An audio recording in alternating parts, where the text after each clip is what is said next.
हाय, तो इस वीडियो में हम देखेंगे my interview experience eight KPMG. अभी कई सारे लोगों ने ये वीडियो तो देखा ही होगा, व्हाई आई लेफ्ट केपीएमजी, जिसमें मैंने अपने एक्सपीरियंस के बारे में बताया है एंड इवेंचुअली मैंने केपीएमजी से रिजाइन क्यों किया इसके बारे में बोला। लेकिन ये जो वीडियो है ये काइंड ऑफ अ प्रीक्वल है, मतलब एक बैकग्राउंड स्टोरी कि मैं केपीएमजी में कैसे लैंड अप हुआ, मतलब मेरे एमबीए डेज कैसे थे, प्लेसमेंट प्रोसेस कैसे थी, कैसे मैं शॉर्टलिस्ट हुआ, कितने राउंड्स इंटरव्यू के हुए, सैलरी नेगोशिएशन कैसे हुआ एंड इवेंचुअली सिलेक्शन कैसे हुआ। तो विदाउट मच फर्दर अडू शुरुआत करते हैं। लेकिन शुरू करने से पहले if you are new to the channel then hi, my name is Aditya शिलार।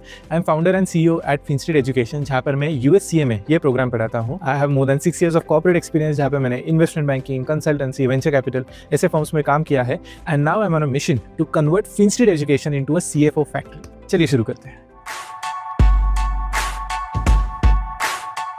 अब सबसे पहले प्लेसमेंट प्रोसेस देखते हैं। अब मैं एमबीए कर रहा था आई एम लखनऊ इस कॉलेज से, जहाँ पे प्रोग्राम ओवरऑल 2 साल का था और ये जो फुल टाइम प्लेसमेंट ऑफर होता है वो सेकंड ईयर में होता है। मतलब पूरा फर्स्ट ईयर कंप्लीट हो गया, उसके बाद समर इंटर्नशिप कंप्लीट हो गई है और उसके बाद जब सेकंड ईयर स्टार्ट होता है तब प्लेसमेंट प्रोसेस भी स्टार्ट हो जाता है। तो यहाँ पे क्या होता है कि फर्स्ट ईयर और समर इंटर्नशिप के दौरान जो भी प्रिपरेशन लगता है, मतलब सीवी कैसे बनाया जाता है, आंसर्स कैसे स्ट्रक्चर किए जाते हैं, प्रैक्टिस या रिहर्सल जो भी लगती है, इट इज ऑल कंप्लीटेड। तो सेकंड ईयर में it is all about getting in the ring and competing, मतलब इवेंचुअली भी आपको कम्पीट करना है। अब जो मेन अपॉर्चुनिटीज है वो ओपन होने वाली है। तो यहाँ पर एक स्ट्रक्चर फॉलो किया जाता है प्लेसमेंट प्रोसेस के लिए, उसे डे वाइज स्ट्रक्चर कहते हैं। डे वाइज स्ट्रक्चर में we have day 0, day 1, day 2 ऐसे आगे चलते जाते हैं। अभी डे 0 या डे 1 क्या होता है? यहाँ पर एक इंटरेस्टिंग चीज़ है जो कॉलेजेस और हायरिंग कंपनीज इनके बीच में होती है।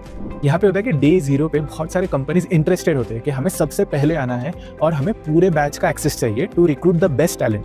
मतलब अगर पूरे बैच में 600 स्टूडेंट्स है, हमें पूरे 600 स्टूडेंट्स का डेटाबेस चाहिए ताकि हम जो चाहे कैंडिडेट्स टॉप के क्रीम ले रहे उन्हें पिक कर सकें। तो इसे देखते हुए कॉलेजेस क्या करते हैं कि अच्छा आपको पहला प्रेफरेंस चाहिए, तो रिक्रूटमेंट कंपनीज को वो ज़्यादा पैकेज के लिए निगोशिएट करते हैं। इसीलिए इवेंचुअली आप देखोगे कि डे 0 में सबसे ज़्यादा नंबर्स ऑफर किए जाते हैं या सबसे बड़े ब्रांड्स आते हैं रिक्रूटमेंट के लिए। फिर डे 1 में उससे थोड़ा नीचे ऑब्जर्व होगा in terms of brand value या फिर पैकेजेस। फिर डे 2, डे 3 ऐसे नीचे चले जाता है। सो डे 0 किसी भी कॉलेज के लिए, किसी भी प्लेसमेंट प्रोसेस के लिए गोल्डन अपॉर्चुनिटी होती है टू गेट अ जॉब। और डे 0 मतलब ये स्पेसिफिक एक ही डे ऐसे नहीं होता है, इट्स अ स्पेसिफिक पीरियड। कहीं पर 3 दिन होता है, 4 दिन होता है, 5 दिन होता है, कहीं पर सिर्फ 1 दिन ही होता है। And it's a very क्रियोटिक but at the same time interesting process कि एक ही जगह पे बहुत सारे कंपनीज आई हुई है। एक कैंडिडेट सुबह एक इंटरव्यू दे रहा है, दोपहर को दूसरा दे रहा है, शाम को तीसरा इंटरव्यू दे रहा है, बैक टू बैक राउंड्स चल रहा है। So it's chaotic but interesting, मतलब मजा आता है। You are tested to your limits.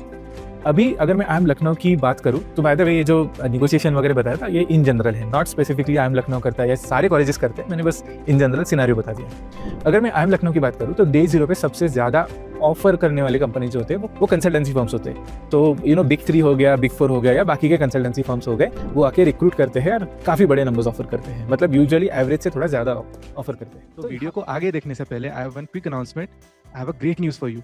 मैंने रिसेंटली फिनस्ट्रीट एजुकेशन ये वेंचर स्टार्ट किया है, जहाँ पे मैं खुद यूएससीए में पढ़ाता हूँ। तो अगर आपको मुझसे डायरेक्टली सीए में पढ़ना हो तो आप हमारे पुणे क्लासरूम में आ सकते हो या फिर आप हमारा वर्चुअल लर्निंग क्लासरूम भी ज्वाइन कर सकते हो, जहाँ पे मैं ऑनलाइन लाइव क्लासेस लेता हूँ।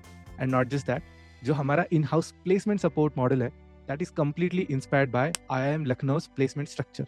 सो when it comes to getting placed in top MNCs और even big 4 companies, I will personally take care of that.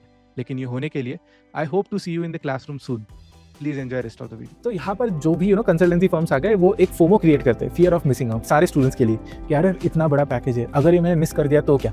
और मैं अगर अपनी बात करूँ तो मैं एक फाइनेंस प्रोफेशनल हूँ, तो मेरा प्राइमरी गोल यही था कि किसी फाइनेंशियल फर्म में लग जाऊँ, चाहे वो बैंक हो, फंड हो या कोई और कंपनी। लेकिन नंबर्स को देखते हुए, वो एक्साइटमेंट को देखते हुए एंड समहाउ जब हमारे अलम्स आते थे हमें मिलने के लिए, जो वैल्यू कंसल्टेंट्स को दी जाती थी, जो एक स्टेटस या आजकल ऑरा ये वर्ड में काफ़ी सुन रहा हूँ, तो जो ऑरा था कंसल्टेंट्स का वो भी काफ़ी ऐसे अट्रैक्टिव था। तो मैंने सोचा कि यार चलो इतने बढ़िया नंबर्स है तो कंसल्टेंसी के लिए भी अप्लाई करते हैं और फाइनेंस के लिए भी अप्लाई करते हैं। और अब यहाँ पर फाइनेंस उसके बाद था, तो डे 0 पे सबसे पहले कंसल्टेंसी फर्म्स थे, वहाँ पर शॉर्टलिस्टिंग चालू हो गई। और यहाँ पे जैसे शॉर्टलिस्ट आउट हो गया तो केपीएमजी के शॉर्टलिस्ट में जो टॉप 14-15 कैंडिडेट्स थे वहाँ पे मेरा नाम भी आ गया। तो मैंने सोचा कि चलो बढ़िया, अब इंटरव्यू की सिलेक्शन तो सेकेंडरी है, एटलीस्ट प्रैक्टिस और एक एक्सपोजर तो मिल जाएगा। बिकॉज टू बी ऑनेस्ट मेरे पास कोई एज बैकग्राउंड नहीं थी कंसल्टेंसी में या कोई एज प्रोजेक्ट्स नहीं थे, मतलब बिल्कुल एक्सपोजर नहीं था कि कंसल्टेंसी में होता क्या है। I had worked in a bank, I had worked in product management, I had worked in venture capital firms, I had worked in advisory, लेकिन कंसल्टेंसी में मैंने इससे पहले कभी काम नहीं किया। तो इस हिसाब से मैंने प्रिपरेशन स्टार्ट कर दिया। एंड प्रिपरेशन का पहला प्रोसेस, वैसे मैं इन जनरल प्रोसेस भी बता देता हूँ। कई सारे कंपनीज आके सबसे पहले एप्टीट्यूड टेस्ट कंडक्ट करते हैं।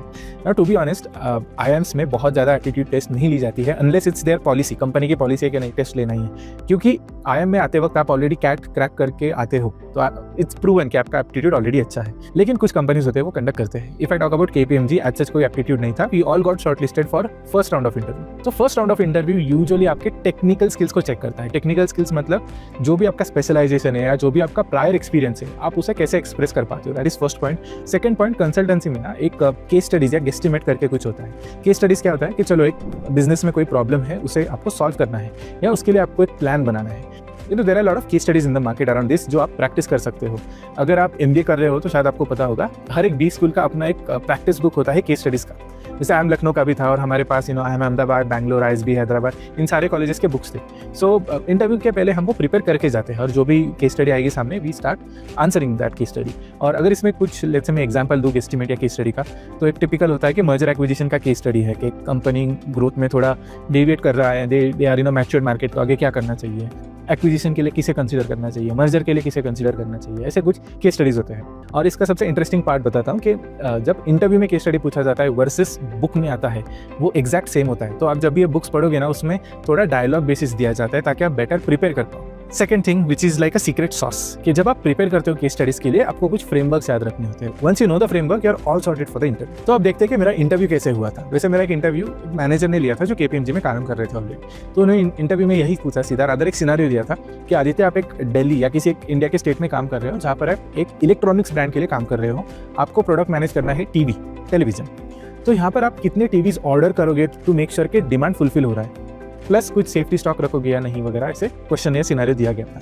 तो यहाँ पर जैसे ही उन्होंने सिनारियो दिया, मैंने अपना गेस्टिमेट स्टार्ट कर दिया कि चलो एक्स अमाउंट कुछ पॉपुलेशन अज्यूम कर लिया, उसमें से हमारे यहाँ पे फैमिली कल्चर है तो फैमिली में 4:1 के 4 लोग एक टीवी देख रहे हैं, एज्यूम्शन कर लिया।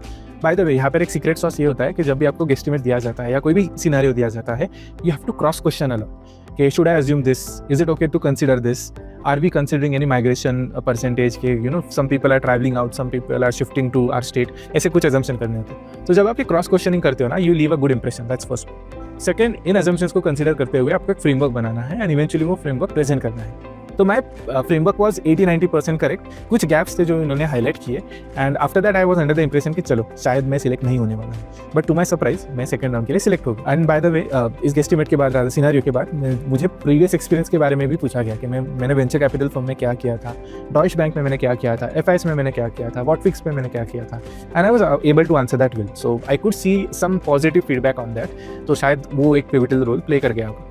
सो this was all about first round. Second round हुआ मेरा एक डायरेक्टर के साथ, जो there is partner, associate partner और डायरेक्टर। तो यहाँ पे जो डायरेक्टर थे उन्होंने मेरा सेकेंड राउंड लिया। सेकेंड राउंड में अगेन टेक्निकल इतना ज़्यादा नहीं हुआ, इट वॉज मोर अबाउट कि यार आदित्य तुम कहाँ से हो, कि फैमिली क्या करती है, अच्छा आप मुंबई शिफ्ट हो सकते हो क्या, are you okay with the location, आपको आगे करियर में क्या करना है, व्हाट आर योर इंटरेस्ट। तो ये मुझे लगा कि थोड़ा कल्चरल फिट की तरफ जा रहा है। तो second round was around this, plus somehow 1-2 technical questions भी पूछे गए। सेकेंड राउंड में मुझे पूछा गया था प्रोडक्ट लाइफ साइकिल के बारे में कि चलो you are working in some XYZ production company और आपको पूरा प्रोडक्ट लाइफ साइकिल एनालिसिस करना है, कार्बन एमिशन वगैरह निकालना है ना। My specialisation was sustainable management, तो ये उसके अराउंड है। तो उसके लिए भी मैंने प्रिपेयर किया था, आंसर्स दे दिए थे and again I saw some positive feedback. तो सेकंड राउंड के बाद मैं थोड़ा एक्सपेक्ट कर रहा था कि शायद मैं थर्ड राउंड के लिए जाऊँगा, और यहाँ पे थर्ड राउंड होता है सीधा सैलरी निगोशिएशन का। I got a positive feedback और थर्ड राउंड के लिए मैं चला गया। तो थर्ड राउंड में HR राउंड था and again to give you clear answer around salary negotiation, जब आप B स्कूल में होते हो, आपकी जो प्लेसमेंट टीम है वो आपके बिहाफ पे निगोशिएट करती है। तो salary slab structure is already fixed. कभी कभी वो एक्सपीरियंस के हिसाब से होता है कि less than 2 years, less than 3 years of experience होगा तो कुछ अलग सैलरी होगी, 3 to 5 के लिए कुछ अलग होगी, 5+ के लिए कुछ अलग होगी। तो वहाँ पर एक फिक्स सैलरी ऑफर की गई थी। जो मेरा लास्ट राउंड था, HR ने बस यही पूछा कि आदित्य क्या कुछ इन्वेस्टमेंट्स है जो डिस्क्लोज करना चाहते हो, क्या आप कहीं और काम करते हो कुछ डिस्क्लोज करना चाहते हो। तो ये जो कंप्लायंस वाला पार्ट था वो मेजरली डिस्कस हो गया था लास्ट राउंड में। प्लस थोड़ा सा एथिकल सिनेरियो, एथिकल टेस्टिंग में कहूँगा कि अगर you are in a specific scenario जहाँ पे आपकी इंटीग्रिटी कॉम्प्रोमाइज हो रही है, you are pressurised into doing something unethical, तो आप क्या करोगे, ऐसे कुछ क्वेश्चंस पूछे गए थे। Those were quite easy, I was able to handle that and after that I was expecting कि चलो सिलेक्शन का ईमेल नोट कुछ तो आएगा। तो मुझे अभी भी याद है प्रोसेस स्टार्ट हुई थी somewhere around in the morning, 11-11:30 बजे फर्स्ट राउंड हुआ था। आफ्टर लंच 2-3 बजे सेकंड राउंड हुआ था and immediately after 1 hour 2 hour मतलब 5-5:30 बजे थर्ड राउंड हुआ था HR के साथ। एंड शाम के 10 बज गए थे, कुछ ईमेल वगैरह कुछ नहीं आया, तो मैं सोने जा रहा था, लेकिन समवेयर अराउंड रात को 11 बजे या 11:30 बजे ईमेल आ गया और वहाँ पे हम आई थिंक 3 या 4 लोग कुछ सिलेक्ट हुए थे. So we started with around a list of 15 to 20 candidates. To be honest मुझे अच्छे से याद नहीं है, बट 15 से 20 लोग राउंड 1 के लिए थे. फिर वो कम होते होते 3 से 4 हम सिलेक्ट हो गए थे.